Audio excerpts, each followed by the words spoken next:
Assalamualaikum warahmatullahi wabarakatuh. Perkenalkan, nama saya Juliani Susanti, NIM D0120020, Prodi atau kelas PGSD semester 5 regular A, mata kuliah bimbingan dan konseling.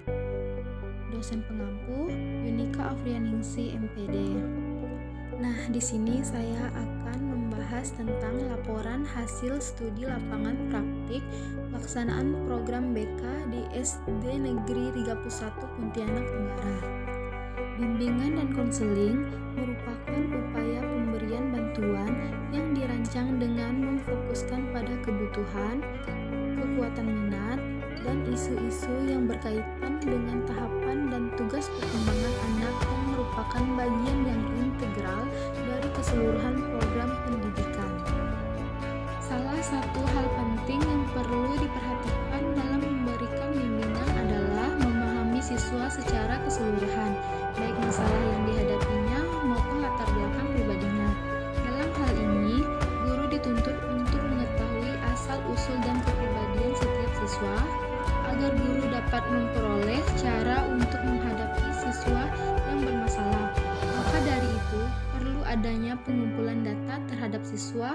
Dengan data yang lengkap, guru akan dapat memberikan layanan bimbingan kepada siswa secara tepat atau terarah. Adapun topik bahasan wawancara ini untuk memperoleh informasi dari seorang guru melalui pertanyaan berikut ini. 1. Bagaimana pendapat Ibu mengenai bimbingan konseling? 2. Menurut Ibu, seberapa penting peran bimbingan konseling bagi siswa? 3. Bagaimana pendapat Ibu mengapa di SD jarang ada menerapkan program BK? 4. Jelaskan menurut Ibu apa manfaat bagi siswa dengan adanya bimbingan konseling itu. 5. Jelaskan menurut Ibu jenis pelayanan apa saja yang sering diberikan kepada siswa dari guru BK. Hasil wawancara atau identitas subjek wawancara. Inisial nama Ibu Sri Rezeki SPD, guru SD Negeri 31 Pontianak Tenggara, NIM 1994071202023.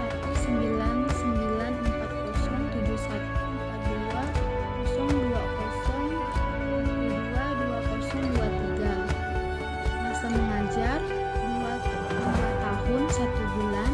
Alamat sekolah Jalan Sepakat 2 Blok H 4 atau hari dan tanggal. Ruang kantor di SD Negeri 31 Pontianak Tenggara 6 Januari 2023. Hasil wawancara tanya jawab. 1. Bagaimana pendapat Ibu mengenai bimbingan konseling? Menurut Ibu, bimbingan konseling adalah serangkaian aktivitas yang berupa bantuan yang dilakukan oleh seorang guru pada konseling dengan cara tatap muka, baik itu secara individu ataupun kelompok, dengan memberikan pengetahuan tambahan. Pengetahuan tambahan itu nantinya diharapkan bisa menjadi jalan keluar untuk mengatasi dan menyelesaikan permasalahan yang dialami oleh konseling, yakni dengan cara terus-menerus dan sistematis. Dan konseling merupakan pelayanan bantuan yang ditunjukkan untuk peserta didik baik itu individu ataupun kelompok supaya mandiri dan tetap bisa berkembang secara optimal. Kedua, menurut Ibu seberapa penting peran bimbingan konseling bagi siswa?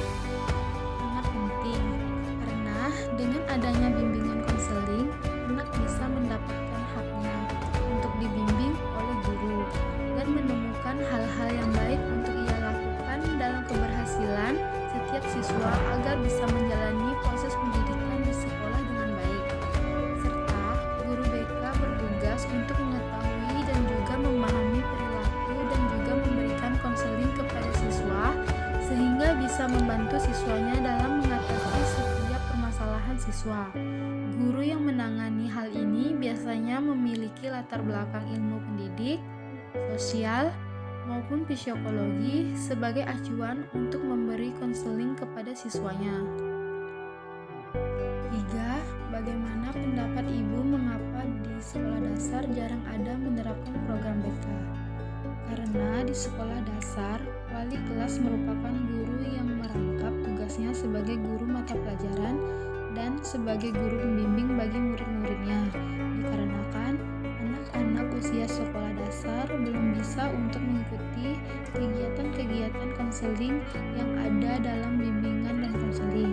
Dalam Undang-Undang Nomor 14 Tahun 2005 tentang guru dan dosen menyatakan bahwa guru adalah pendidik profesional dengan tugas utama mendidik, mengajar, membimbing, mengarahkan, melatih, menilai, dan mengevaluasi peserta didik pada pendidikan anak usia dini, jalur formal, pendidikan dasar, dan pendidikan menengah. Jadi, di sekolah dasar apabila ada suatu masalah, pemberian layanan konseling tidak diberikan oleh guru khusus seperti ada pada sekolah menengah pertama, sekolah menengah atas, tetapi diberikan kepada guru kelas atau wali kelas.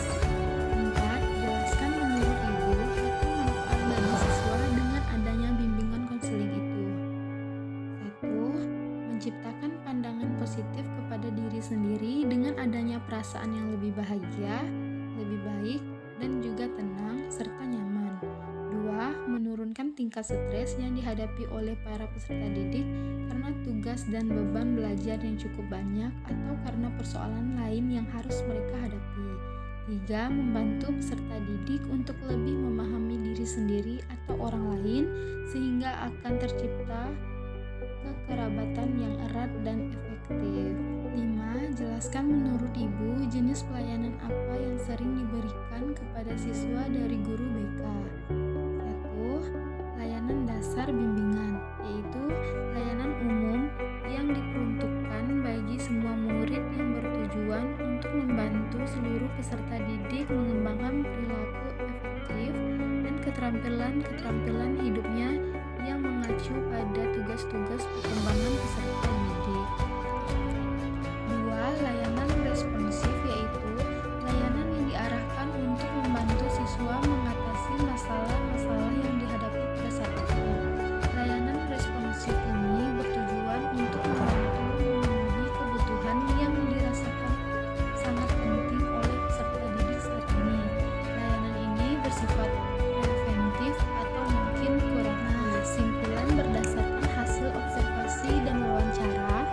Penulis dapat menyimpulkan bahwa di Sekolah Dasar Negeri 31 Pontianak Tenggara tersebut tidak adanya program bimbingan konseling karena di SD tidak adanya guru khusus untuk bimbingan konseling sehingga penerapan bimbingan kurang maksimal di sekolah.